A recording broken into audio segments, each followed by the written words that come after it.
کہتے ہیں کہ میں پینشنر ہوں اور قومی بچت میں تو مجھے پتا تھا کہ پیسہ رکھ کے پروفٹ لینا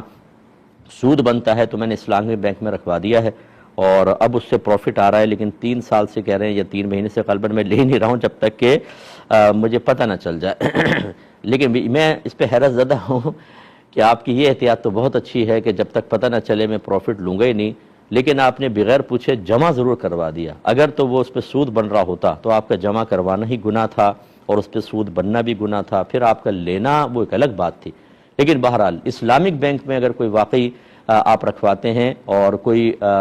مفتی صاحب وہاں پہ ایز اے شرعی ایڈوائزر موجود ہیں، تو جو اسلامک بینک کا سیونگ اکاؤنٹ ہوتا ہے یہ اصل میں مضاربہ اکاؤنٹ ہوتا ہے۔ مضاربت کا مطلب یہ ہوتا ہے کہ ایک طرف سے مال ہوتا ہے اور ایک طرف سے محنت ہوتی ہے، تجارت ہوتی ہے۔ جیسے میں اپنا مال کسی کو دے دوں کہ تم تجارت کرو،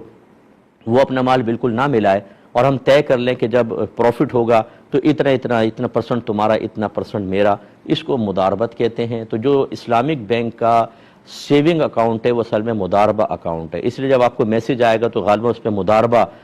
پروفٹ لکھا ہوگا، مضاربہ پروفٹ، کیونکہ وہ مضاربہ اکاؤنٹ ہوتا ہے، گویا کہ آپ پیسہ دیتے ہیں اور بینک ورک کرتا ہے اور جو پروفٹ ہوتا ہے وہ پھر آپ کو یہاں پہ دیتا ہے اور وہ پرسنٹ اس کا طے ہوتا ہے۔ لیکن شاید آپ کو پتہ ہوگا، ہو سکتا ہے آپ نے جب سائن کیے ہوں، مطلب فارم فل کیا ہو تو اس کے اندر وہ مینشن کر دیتے ہیں، اسی لیے جتنا بھی پرسنٹ ہوتا ہے اس حساب سے آپ کا پروفٹ اوپر نیچے ہو رہا ہوتا ہے۔ مثلا اگر 7% آپ کو دے رہے ہیں یا 14% آپ کو دے رہے ہیں تو جو بھی نفع ہوگا اس کا جب 14% آئے گا، کبھی وہ 10,000 بنے گا، کبھی 20,000، کبھی 25,000، کبھی اس سے کم۔ تو یہ اس طریقے سے اگر آپ کر رہے ہیں